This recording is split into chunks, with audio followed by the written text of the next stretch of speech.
someone poor who was raised in a single mother family like you. It's only natural to be the last in line. Seriously, you're such an idler, and yet you can't wait for just 4 hours. You are really narrow-minded, huh? I had some business at the bank, and there, I unexpectedly ran into a classmate from the past who always looked down on me. And today, the teller at the bank was that very same former classmate. I repeatedly asked him when my turn would come, but he nonchalantly dodged my questions, and I had to wait for 4 hours before being called. I couldn't take it anymore, and I made a phone call. He was oblivious to who I was calling. After that, he went through a hellish experience. My name is Michael Johnson. I grew up in what you'd call a single mother family. The reason our family became a single mother household was that my father passed away due to illness when I was in kindergarten. My mother, who had been a homemaker until then, started working to support us and became a hard-working career woman. I wanted to help with the household expenses, but being just an elementary school student, I couldn't do much, so I decided to take care of the housework instead. "Mom, I'll do the cooking and laundry," I said, and I'll never forget the look on her face at the time. She looked at me with the expression like, "What is this kid talking about?" Initially, she said no, saying it was too dangerous for me to use the stove or a knife and that, but eventually, she relented, and I took over the household chores in the Johnson family. Of course, as an elementary school student, she knew that I couldn't handle everything, so I started with simple tasks like cleaning the bathroom. When I cook using the stove or knives, I always did it talked her with my mom. She allowed me to use them under the condition that I never do it alone while I was in elementary school. As time went on, I gradually learned to cook, and by the time I was in middle school, she allowed me to cook by myself. I truly took on all the household chores, but I really felt the difficulty of doing housework. I respected everyone who did this every day, even as a kid. Because of this lifestyle, I didn't play with friends much after school.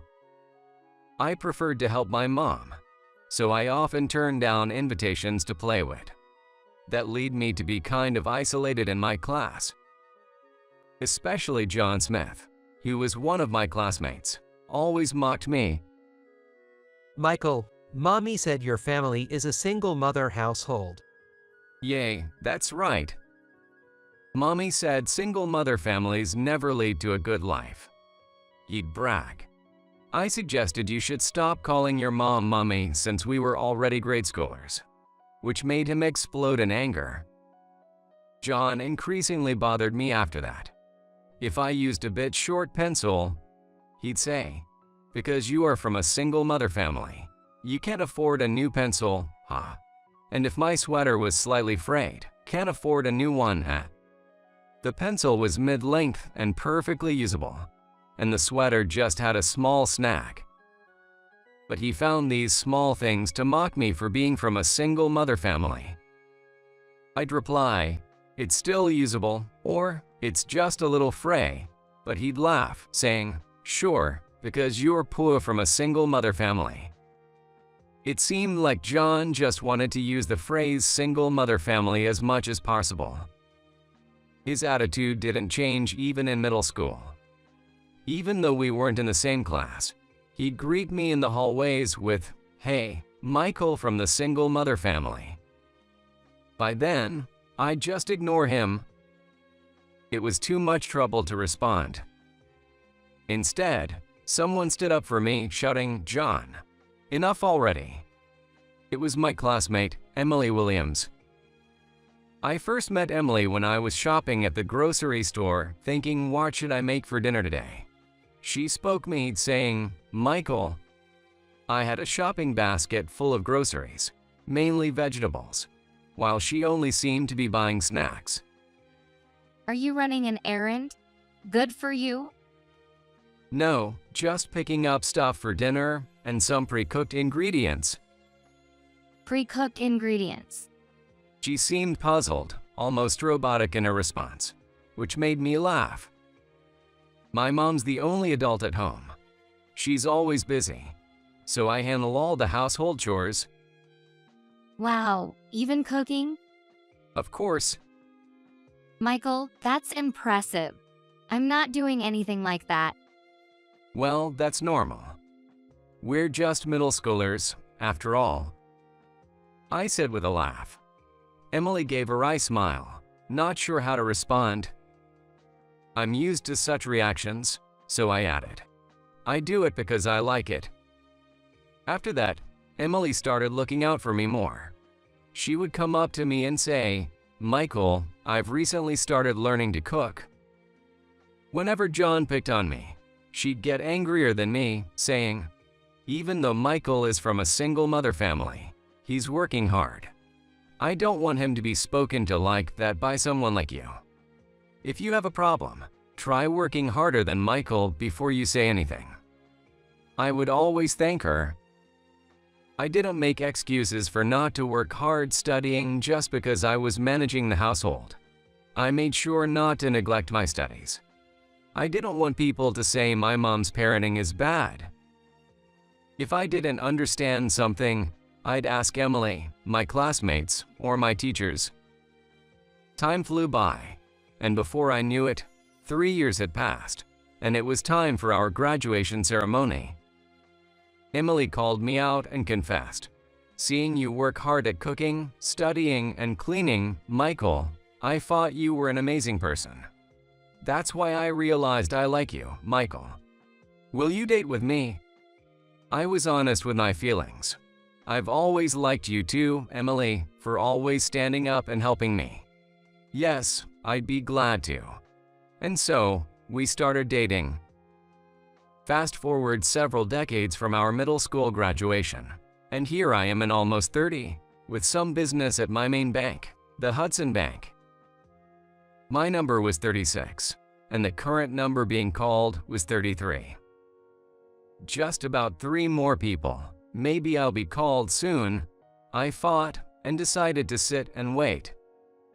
An hour passed, and the person with number 35 was taking an unusually long time. I thought, it's a bank, so it's understandable if it takes time dealing with money matters. In the meantime, I worked on my laptop, replying to business emails, playing games on my smartphone, browsing social media, and watching videos. Finally, number 35 leaves at the bank counter. I put away my phone, ready to be called next, when suddenly, we're switching the order a bit. Number 37, please come up, was announced. The screen also displayed number 37. What? I thought, confused, as I saw the person with number 37 head to the counter. Maybe the person was in a hurry, and she asked the teller to be called earlier. Yay, that must be it. Otherwise, why would my number skipped? I tried to convince myself and sat back down. However, there was something that worried me a bit, actually. When I took my number, I noticed the teller's name was John Smith. Seeing his name, I remembered a classmate with that name and glanced at the teller. It was indeed him. I almost called out, John. He hadn't changed much since middle school. He was working at this bank, and at this branch. I never expected to find him working here. But John used to always mock me for being from a single mother household. Worried he might say something, I avoided making eye contact and moved away from the counter. I planned to get my business done quickly without any unnecessary talk. I couldn't help but wonder, though, whether he'd harass me, knowing who I was. After all, it had been decades since graduation, and this was his workplace. Surely he wouldn't do something like that at work. But still, my number wasn't being called. Number 38 was called next. John seemed cool and composed, just doing his job as if nothing was wrong. maybe I'll be called next. I thought about it and took out my phone again. But still, no call. My number, 36, was never called. The counter was displaying number 60. I approached the counter and asked, "Excuse me, I'm number 36, but will it still take some time to be called?" John didn't even look up and just replied, "Yay, you'll be called soon. The order's a bit mixed up. But the next number is 45, and I'm 36. I complained, but next, number 45, "Please come to the counter," was all I got, my plea elegantly ignored. I wondered if this was really acceptable for a bank teller. I even tried asking another staff member, but all I got was "Please wait or we'll let the person in charge know." I couldn't help but criticize in my mind the lack of help from anyone else. 2 hours had already passed since I arrived at the bank at that point. Looks like I just have to wait until I'm called. Resigned, I sit down to continue waiting. I was working on my laptop while keeping an eye on the counter. Around 3 p.m., when the bank was about to close. It passed almost 4 hours since I arrived here, Hudson Bank. I realized my number still hadn't been called, and they were even closing the counters. Startled, I quickly packed up my laptop and rushed to John's counter with my belongings. "Excuse me, I haven't been called yet." Showing him my number, John just snorted. "Oh, is that so? I was planning to call a poor person from a single mother family like you last, but I completely forgot." He laughed. So, he knew it was me and did this on purpose. I couldn't help but get angry and said, "You told me several times that you would call me next, didn't you?" But he replied, "I only said I thought I could call you next, not that I would." Michael, it's only natural for someone from a single mother family like you to be last. What you needed today couldn't have been that important, right? You can just wait. Besides, can't you even wait that long? Aren't you too narrow-minded? The bank isn't running a charity, you know. I was shocked at John's attitude. He knew it was me, judged me for being from a single mother family, made me wait for 4 hours without an apology. And now he's saying I'm the one who's narrow-minded. I decided right there. Fine, I've had enough. What? Now I'm ready to help you. But it's past 3 p.m., so please come back another day," John said, laughing endlessly. Disappointed with Hudson Bank for allowing such a person to be a teller, I left without saying a word. And then, I took out my phone and made a call. The next day, the branch manager, Robert of Hudson Bank, was at my doorstep. "Michael, please, reconsider closing your account with our bank. "Sorry, but I've already made up my mind." Please, I beg you." He was persistent, but my mind was unchanged. The person I called yesterday was Robert, the branch manager of the bank I visited. I had told him I wanted to close my account with Hudson Bank. As I've used this bank as my main bank for many years, he was nearly screaming, "Michael, why after all these years?" But I just said, "I received unacceptable service at your counter, so I can no longer trust your bank," and hung up. I don't know if he heard about it at the bank, but he called me that night saying, "I'd like to talk tomorrow morning." And indeed, he showed up at my house. It seemed he had heard all about yesterday's incident, as he was sweating so much ever since he arrived and kept wiping his brow with a handkerchief. "Our teller did something outrageous. John recently transferred to our branch, so he didn't know about you. I'll fire John. He's caused problems and received complaints at his previous branch too. I'll definitely fire him. Yes, he'll be dismissed immediately today."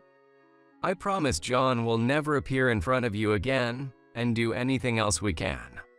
So please, I beg you not to cancel your account. Please, please. Robert was still apologizing deeply. So, I decided to respond calmly. I didn't want apologies on my doorstep. It's not your fault, you weren't there. But the person himself hasn't come to apologize, and I can't feel any sincerity in that. Then, I'll bring him to apologize. Shouldn't he have come to apologize first? Everyone saw his behavior towards me yesterday. It's unacceptable, both as a banker and as a professional. I did tell him to come with me, but… Robert seemed bewildered. Probably because John said something like, I would never apologize someone like Michael. Michael? I heard my name called, and I turned around. It was Emily there. We had been together since middle school, and after graduating college, we started living together. Willow Bank will accept our entire deposit on the terms you set. They're ready to proceed with the transfer. Got it, thanks. So, Robert, sorry, but Willow Bank is offering a good deal for our deposit, so I can't cancel the account closure.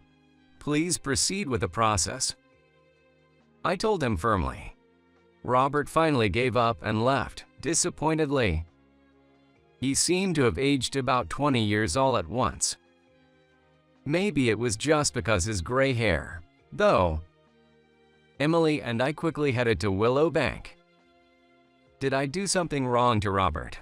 But Emily assured me, no, you didn't. Well, John is the worst, but the bank allowed it, right? And John himself hasn't even come to apologize.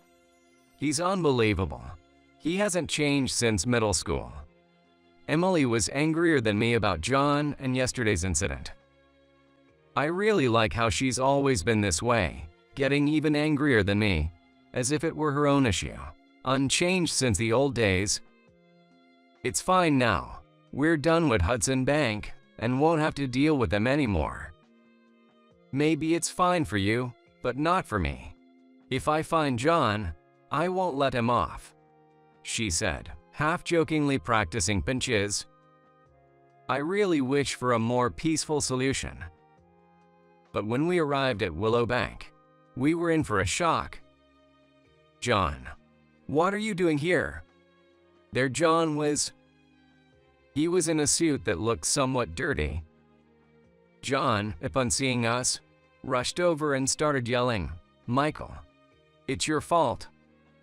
Why would a poor guy like you have $50 million in our bank, and now you're moving it to another bank? What's the meaning of this? Well, your attitude yesterday was too bad, so I'm switching banks. What? People from single mother families like you are supposed to be poor. That $50 million must be dirty money. How could someone like you come by that kind of money? It's clean money. Emily and I run a business together. That's how we earned it. Emily, seeing John losing his temper, said, you might not know this, but our company is really successful. It's called Help Bunny. Help Bunny. Isn't that the household service company I've seen in TV commercials recently? Yes, that's our company. In fact, I co-manage the company with Emily, focusing on household services. Having grown up in a single mother family and handling all the household chores, I knew how tough it could be. That's why, after graduating from college, Emily and I started this business. It turned out to be a huge success, and now my savings amount to $50 million. John, understand, Michael is no longer poor, and it's because of your attitude and behavior you looked down on him that you lost your job at the bank. You're still stuck in the past, Emily said, looking down on John. John just crumbled on the spot. After that, we successfully switched our main bank to Willow Bank. The branch manager of Willow Bank was overjoyed and welcomed us warmly. When we were taken to a meeting room, there was a banner saying, "Welcome, Michael Johnson." Even the president of Willow Bank came personally to thank us, saying, "Thank you for choosing our bank. We are committed to serving Johnson for a lifetime." I clearly remember the stark difference in treatment compared to Hudson Bank. I received a little heavy word like "we're with you for life." But Willow Bank and their branch had a nice atmosphere, and I started to look forward to our dealings with them. Once, John even came to my house, begging, "I apologize for everything. Please tell Robert to forget about firing me." I firmly told him it's too late for apologies. "In that case, can you at least hire me at your company? We were classmates, right?" Just as he was pleading, Emily, fed up, grabbed a water bottle and sprayed him. "It's way too late for that, you turncoat. Don't you dare come here again." Soaked and embarrassed, John quickly just ran away. I heard rumors later that John tried to find employment at other banks, but his reputation for unbelievable counter service had spread, and he couldn't find a job. He became depressed and turned to drinking. He even had a fiancée, who was the daughter of a high-ranking officer at Hudson Bank, but they broke up after he lost his job. He might have made a career if he had married into that family, but that chance was gone. Now he's reportedly missing. A self-inflicted downfall, but I couldn't help feeling a bit of sympathy. Emily and I kept busy working. Our company, Help Bunny, we offered 2 service levels: an affordable casual course for everyday families and a more expensive luxury course with enhanced services. I proposed to Emily about creating a new course in between these two. That sounds good. Every family's financial situation is different, after all. And they have different needs. Maybe a custom service course could work, she suggested. Given our financial leeway, it seemed like a good time to develop new services and attract new clients. We took surveys from our employees and also listened to the voices of our customers and their needs.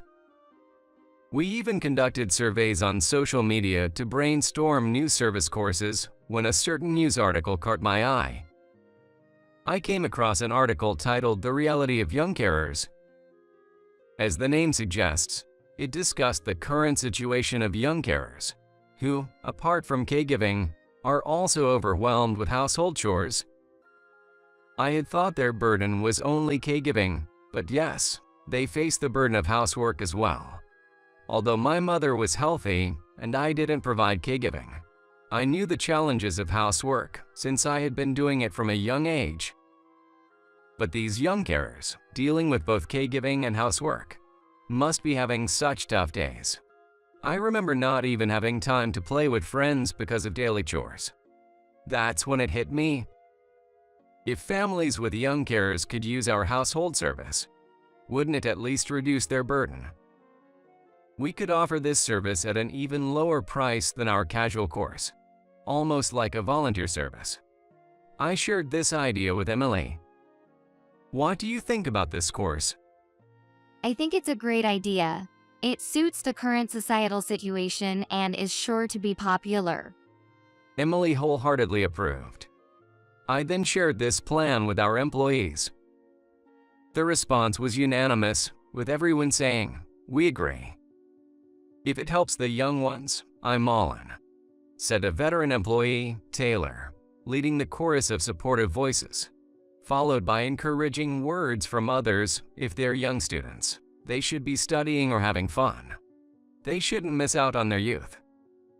Our team's enthusiasm was overwhelming, and I decided to officially launch this course. We named this new service for families with young carers the Helper Course and introduced it as a new offering from our company. It turned out to be a massive success, with families reaching out saying, "Can you please help us?" The service became a topic of discussion, attracting media attention, and our company saw an increase in the requests for our service. The demand was so high that I found myself going to clients' homes to provide the service more frequently, especially when there was a request for a male staff. I was willing to lead by example and provide household services myself. Each time I visited a client's home to provide services and heard you really helped us, thank you. It reinforced my belief that this work was worthwhile and fulfilling. Our company's performance continued to rise, and we had more male staffs. We enjoyed busy yet rewarding days. Today, Emily and I managed to take a well-deserved break after months and are currently on a beach vacation. The hotel we are staying is quite upscale, so I'm hoping to pick up some pointers from the staff service for our business. It's essential to learn from every possible source, and we adapt to best practices to improve our services. Actually, amid our busy work schedule, Emily and I get married. We had been living together since graduating college, but I was completely absorbed in running the business, and Emily was supporting me. Both of us were so busy that marriage had been almost an afterthought. The incident with John was what prompted us to finally tie the knot. Ever since we met in middle school, Emily always stood up for me more fiercely than anyone else whenever I was ridiculed. I realized I couldn't let such a wonderful person go. Emily, I know it's a bit late, but shall we get married? I proposed. She laughed and said, "It feels very late, but I'm glad you asked. I will always protect you, Michael." Emily has indeed always been my protector. I'm gonna also protect her from now on. It would be great if we could continue to support each other like this. Being able to relax like this is really because we work so hard, isn't it? Truly, Emily. Thank you for everything. You too, Michael. You've worked hard. We expressed our appreciation for each other. It would be great to keep growing the company. Then maybe people will stop calling you a pool person from a single mother family. Ironically, the one who said that the most is now missing. He got what he deserved. The results one achieves through effort have nothing to do with their family background. Exactly, as Emily says, family background doesn't determine a person's ability to succeed. Despite not growing up in a traditional family, I managed to graduate from college, start a company, and achieve success in its management. Ultimately, everything depends on one's effort. I believe that the results of your efforts will always benefit you. I hope to continue striving, working with Emily and all our employees, to achieve even better results